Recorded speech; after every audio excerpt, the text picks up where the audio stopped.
Men hozir bir hadis aytaman. Mana shu hadis hammamizni ustozlarimizga, hamma muallimlarga rohat bo'ladigan bir hadis azizlar. Imom Termiziyda kelgan bu hadis.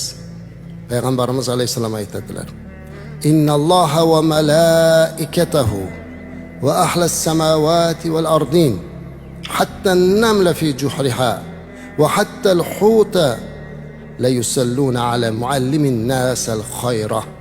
Ya'ni aytibdilarki, albatta Alloh, qarang, albatta Alloh va Allohning farishtalari, osmon va yerdagi barcha zotlar, hatto yerni ostidagi chumolilar, suvdagi baliqlar hammasi odamlarga yaxshilikni o'rgatuvchi muallimga salovat aytadi. Qarang, ichimizda bitta oddiygina bir muallim bo'lsangiz, sizga Alloh, Allohning farishtalari, yer va osmondagi zotlar, hatto yer ostidagi qumursqalar, suv ostidagi baliqlar ham haqqingizga duo qilar ekan.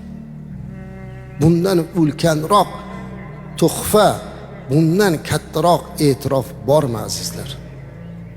Islom dini ilm dini ekanligiga nishona beradigan buyuk hadis. Islom dini ilm egasini ko'klariga ko'tarishlikka namuna bo'ladigan hadis mana shu.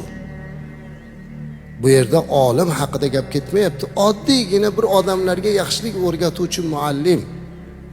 Maktabda qo'limizga qalam ushlatib yozishni o'rgatgan ustozlarimiz, hunar o'rgatgan ustozlarimiz hammasi mana shu hadisning taxtidadir.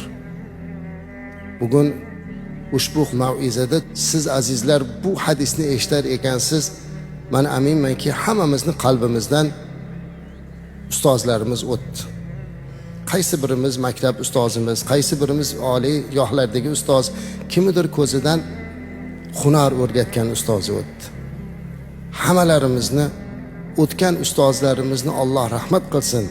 Hozirda ustozlik qilayotgan muallimlarimizning barchasiga Alloh taoloning quyidagi hadisga muvofiq salovati, salomi va barcha mahluqotlarning istig'fori bo'lsin.